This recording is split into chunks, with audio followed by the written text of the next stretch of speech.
Sorry ass DJ.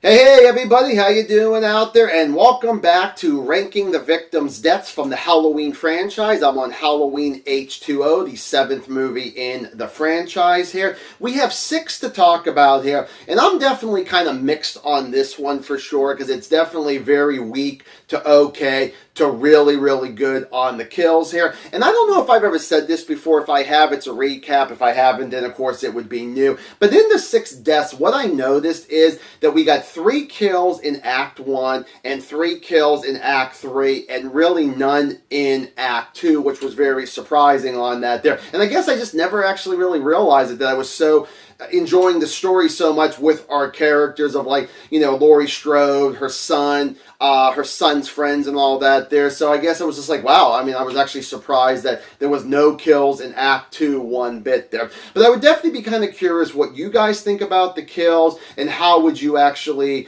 rank the kills from worst to best, or if you want to do best to worst, or give me your best or your worst, and that's perfectly fine there too. Let's get ourselves started. Number 6 is going to be a character named Tony. Another character named Marion, who actually is neighbors with a character named Jimmy, and Jimmy and Tony are friends here. So Meredith, she actually runs from her house to his house, and she sees that he's no longer with us, and we'll get to him shortly here. But the thing is that she actually runs in the kitchen area. She opens up the back door, and there is Tony just standing there, and then he falls right on top of her here, and he has a knife in the back. Now, I will say, as long as I've been watching horror movies or even action movies that might do this, or thrillers or something, I never really liked this. I've always thought it was very stupid. It doesn't matter if it's, you know, a dead body falling on your final girl or another victim on that there. I just never really cared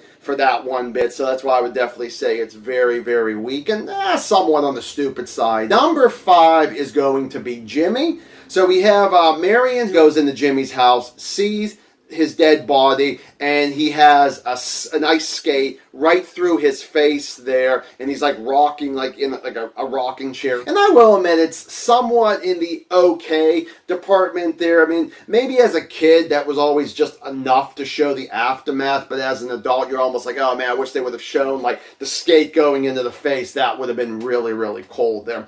Number 4 is going to be Will. So you got Will and Laurie in the hallway, and right after Will accidentally shoots LL Cool J's character, which, spoiler, he does actually survive, so that's why he won't be on the list here. They thought it was Michael Myers and all that, and Will's back is turned to this door. Michael Myers comes out of the door here. Laurie actually screams his name. He gets stabbed in the back and gets lifted up. And as much as I think it's actually kind of cool, especially that his body starts like spazzing out and all that, it's, of course, this is a tribute to a kill in Halloween 2, which I thought was damn good in that. But you look at it here, and I'm just like, you know what? I'm so tired of looking at tribute kills that I thought, you know what? If this was the first time they ever did something like this, I definitely would be a lot higher on this list here. But I was just like, it's another just okay death, because I thought the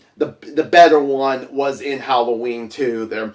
Number 3 is going to be Marion. So after Tony falls on top of her, she's actually able to push his dead body away, and she actually runs into the living room. Oh, and by the way, I forgot to mention that Jimmy called the cops earlier and made me laugh where they didn't show up till like hours later. So the thing is that Michael Myers is in the living room of Jimmy's, and he sees that there is police lights going on, and he's like looking around, and Marion actually hits Michael Myers with something. It actually turns out it was a hot poker. The room was very dark, and so we couldn't see exactly what it was. He goes down. She actually, while the cops are going into her house there, she actually breaks Jimmy's window, and it's like, I'm in here, god damn it. Michael Myers grabs her and slits her by her throat there, and then she just falls. And then the cops come out, and they're like, hey, by the way, I think we hit a 2 for 1.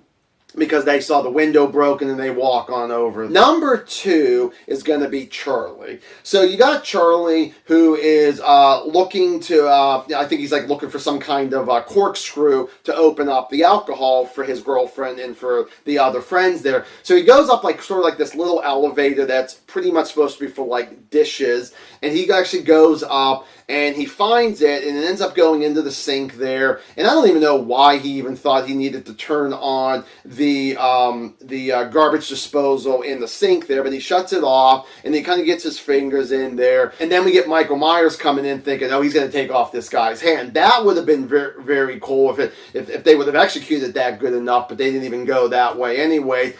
So Charlie ends up getting the corkscrew from the garbage disposal there. He turns around. That's when we get the bad CGI mask, and then like all he says is hello. And then the thing is, the elevator comes on down.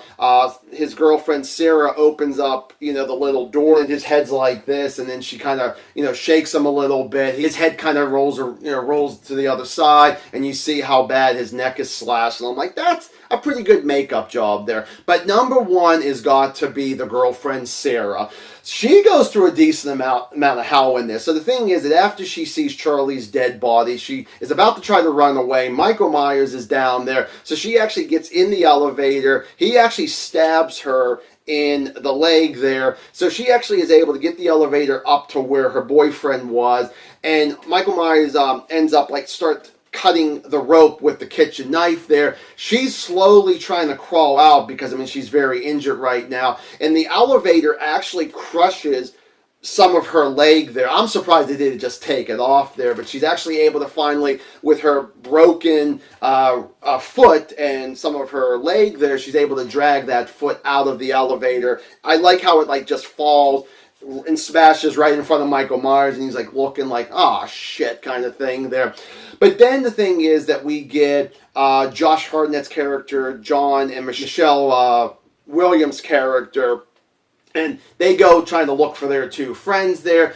They end up actually into the kitchen. They open up a door, they turn on a light, and it turns out it was the pantry, and Michael Myers actually hung her dead body up in the, just kind of strung her up in the air there, and there was it was actually connected to a light bulb there, so when they turned on the light, they would see the dead body, and there's a lot of blood there, so it's like, yeah, she went through some hell in this. I thought she deserved number 1. Well, there you guys go. Hopefully you guys enjoyed this, and I will see you in the next one. Have yourselves a good one.